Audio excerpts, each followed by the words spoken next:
Ce făceai?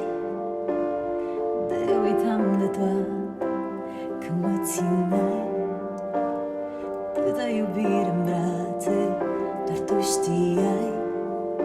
S-adun stelele pe cer, acum cerul-i fără stele, sunt doar lacrimile mele.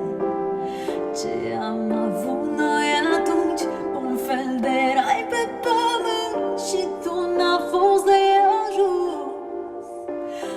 1.000.000 de cuvinte nu ne aduc înapoi.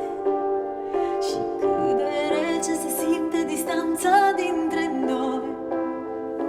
Când ai plecat, mi-ai luat și liniștea și tot ce-a fost frumos între noi cândva. Azi e doar un gol în piele.